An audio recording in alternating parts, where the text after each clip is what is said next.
Good morning, Philippines. So, do you think that maybe your wife might be cheating on you? Do you think that someone is slandering you or trying to scam you? Or maybe there's a child custody issue? Or your partner in business has been playing with the books? How do you handle something like that? Well, in the Philippines, you can hire a private investigator. And private investigator must meet certain requirements and must be licensed. And this is where I should point out to any of you who have been doing your little cyber investigations online. This is a relatively new thing. It came out April 27th, 2022. So just a couple of years ago, less than a couple of years ago. The Republic Act of 11711. Look it up because you can be charged if you're not licensed and conducting an investigation without the proper authority to 100,000 peso fine and up to a maximum of 500,000. So be warned if you think about peering into somebody's private issues in the Philippines that you should be hiring a Filipino private investigator to do your work. Now, he must be a Filipino. He must be a high school graduate and be both physically and mentally fit. To have a license, he must be between 21 and 50 years of age. And there is a height requirement of being a minimum of 5'4" tall. But not only that, there's other preconditions. He must have a good moral character, no convictions or charges pending relative to his behavior. He must never have served in the military and had a dishonorable discharge in any of the armed forces. And he must be mentally competent to do the work. And of course, he must have no addiction to drugs or alcohol, or as they reference it, being a reputation of being a drunkard. So that would pretty well disqualify most of the expats out there who are trying to slam other YouTube bloggers. But a private investigator can help you find lost people both here and abroad. Say you lost a OFW in Dubai, they can do that kind of work. They can help you find your kids if they're in a foreign country. So if you're overseas and you're looking to find some child that you fathered maybe while you're in the military, you can certainly hire them. And you can also have them investigate what's going on abroad. So if your Filipino wife is working overseas as an OFW, they can investigate and make sure that she's not cheating with her employer over there in America. And then a lot of talk about business here in the Philippines.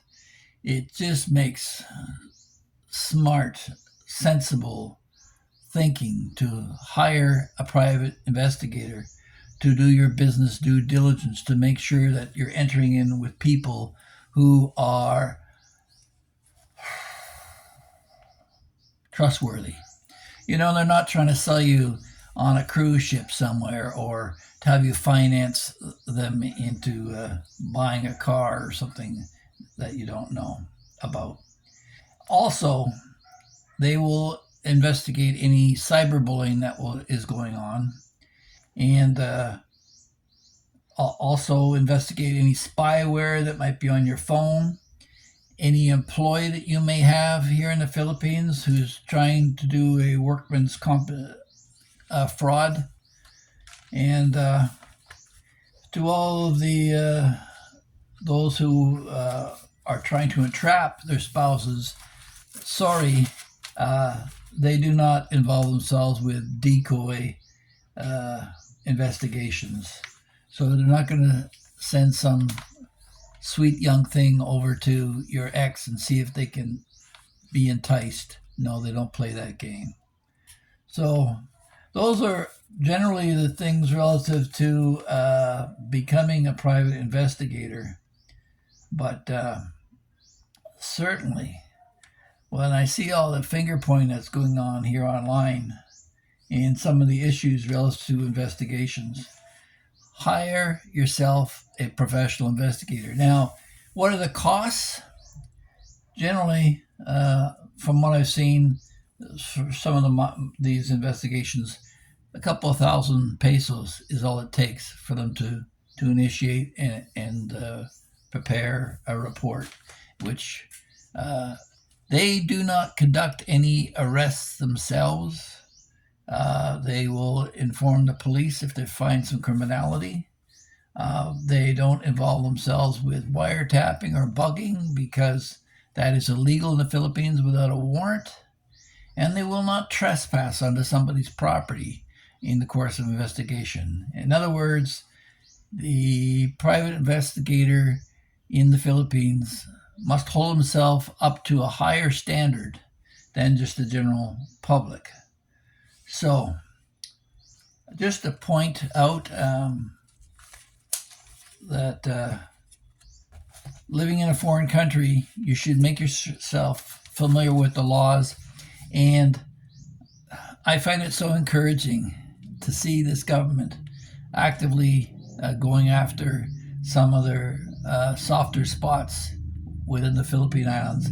I'm so happy to see that this new Republic Act 11711, and that doesn't just apply to private investigators. Any function of that would engage a contract where you don't have the license to do it. So if you're representing yourself as a general contractor or a specialist in any field in the Philippines and you're not licensed to do so, you better watch out. That could cost you up to 500,000 pesos. So here at the Phil Cartmill Experience, we try to provide you with the novel, interesting, and unusual things that happen here in the Philippines. If you found any of this to be worthwhile, or there are other topics that you'd like to have discussed, please don't forget to like, share, and subscribe, and we'll see you in the next one. Also, I'd like to hear from any of you who've engaged private investigators, what your experience has been here and abroad, and what the results were. And don't forget that if you're of shy nature, which I find many Filipinos don't want to get involved in public statements, but if you'd like to discuss something privately, both my email and my Facebook accounts are listed in the description below. Not the description, my website description. So with that, we'll say goodbye, and you have yourselves a great day.